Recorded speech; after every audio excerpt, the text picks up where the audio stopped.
Hello mọi người, xem video hay thì hãy đăng ký thành hội viên, like, tìm và comment ngay nhé. Tôi ở nhà chứng kiến một cái ở tòa nhà đối diện, kẻ giết người đã tìm thấy tôi và gửi cho tôi nụ cười. Tôi hơi bối rối, đóng rèm ngay lập tức. Tôi sợ, nhưng lý trí bảo tôi nên gọi cảnh sát. Khi tôi lấy điện thoại ra từ khe hở của rèm cửa, khi chuẩn bị video, phát hiện hung thủ đã biến mất. Vì vậy, tôi đã gọi cảnh sát ngay lập tức. Có phải là 110 không? Có người tấn công trên tầng 11 của tòa nhà 19. Nhưng tôi không biết là cái nào. Ngay đối diện nhà tôi. Tôi đã báo địa chỉ của mình.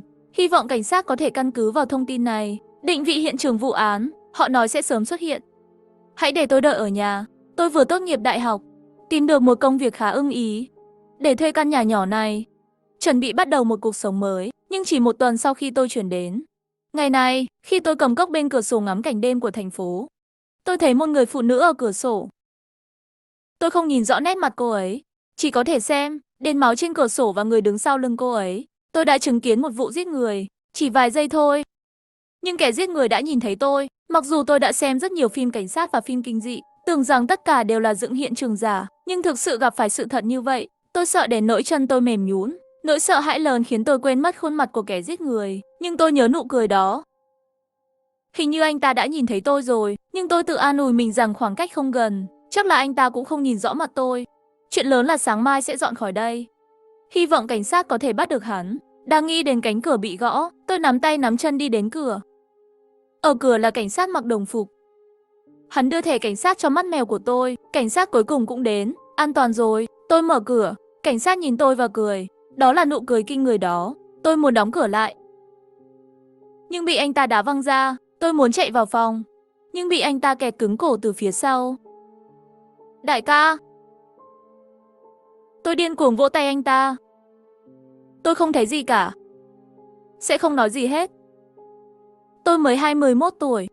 Tôi không muốn chết. Làm ơn để tôi đi. Bên tai là tiếng anh ta nghiến răng nghiến lợi. Bạn đã thấy những gì bạn không nên xem. Bạn phải chết. Tôi không thấy. Tôi không thấy.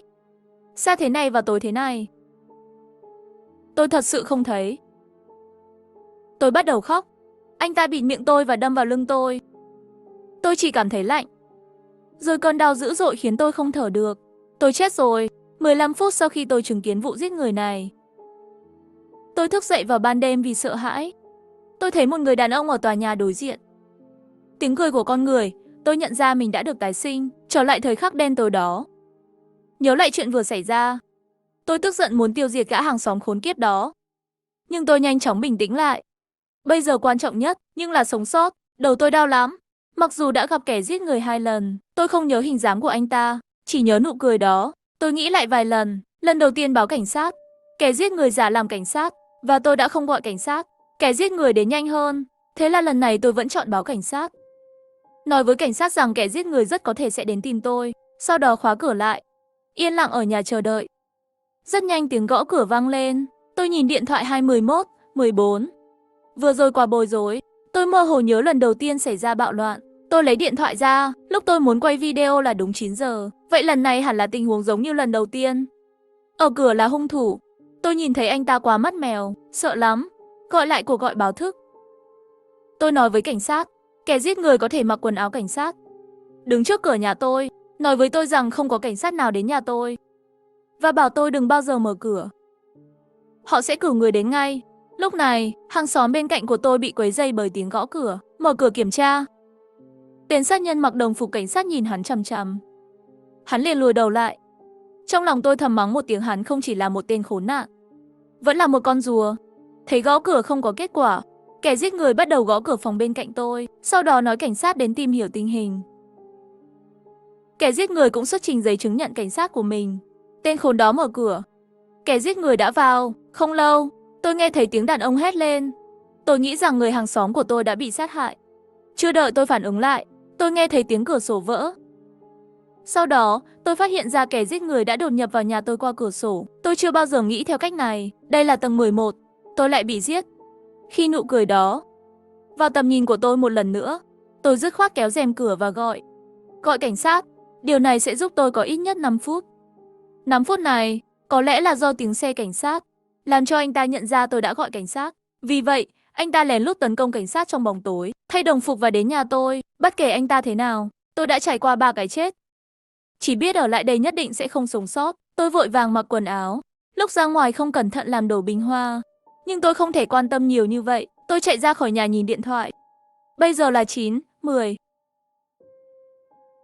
Vậy, chắc bây giờ anh ta đang ở trước cửa tòa nhà này rồi. Tôi nhìn vào thang máy, quyết định không mạo hiểm, quay người vào cầu thang. Khi tôi xuống cầu thang, một ngọn đèn pin lóe lên. Tôi hoảng sợ và nghĩ rằng kẻ giết người đã đi cầu thang. Bạn ổn chứ? Giọng nói không phải của hung thủ, tôi thở phào nhẹ nhõm. Khi nhìn kỹ, tôi tìm thấy, phía trước là một người đàn ông không già lắm. Tôi ổn. Tôi đã thấy bạn trong thang máy. Tôi biết bạn sống trên lầu tôi. Sao bạn lại ở đây? Tôi hơi cảnh giác. Đêm rồi, sao lại có người ở cầu thang tối thế này? Tôi nhớ lại con quái vật mặc áo liền quần bên cạnh. Không khỏi rùng mình. Tôi nghe thấy tiếng bước chân trên lầu. Còn gì bị vỡ nữa? Tôi nghĩ có thể có chuyện gì đó đã xảy ra. Muốn đi xem. Tôi nhận ra anh ta sống ngay dưới nhà tôi. Từ mô tả của anh ta, hắn không có ý xấu. Tôi nói với anh ta. Bạn nên ở dưới nhà tôi. Tôi đang vội đi ra ngoài, nên bạn không đi thang máy sao? Thang máy hỏng rồi, tôi không muốn làm phiền. Vì vậy để anh ta chạy xuống. Tiếng thang máy vang lên, tôi biết kẻ giết người đang ở đây.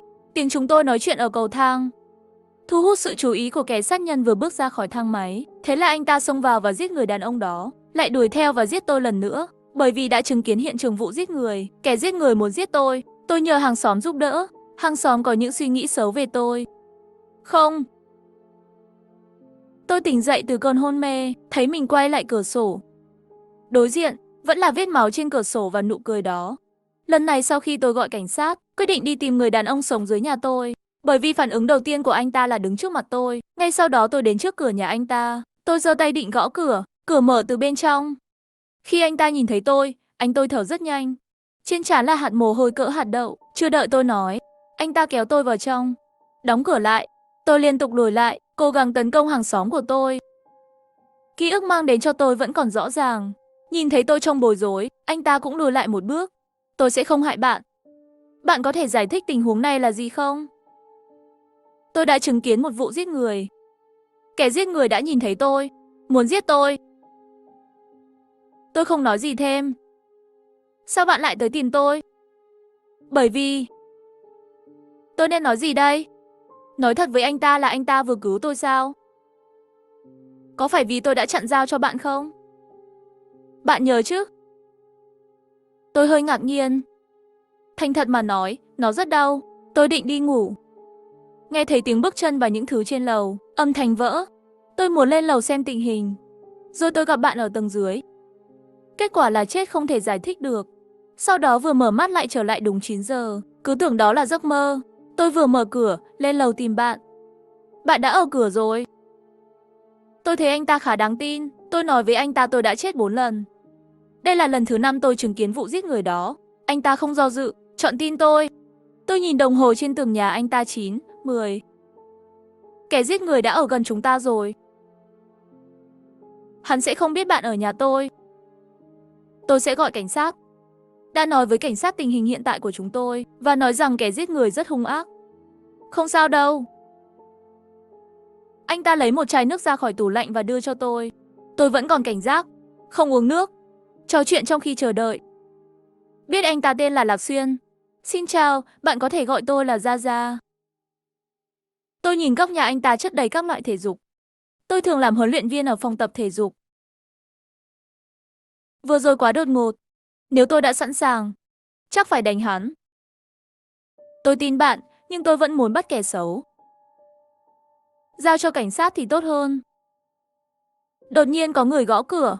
Lạc Xuyên ra hiệu cho tôi đừng lên tiếng, tự ra cửa kiểm tra tình hình. Tôi đi theo, phát hiện cửa là một nam một nữ cảnh sát. Chúng tôi đã xác nhận ánh mắt, mở cửa ra. Ngay lúc này, kẻ giết người đã xuất hiện. Lần này mặc dù tôi đã gọi cảnh sát, nhưng hắn không thay đồng phục.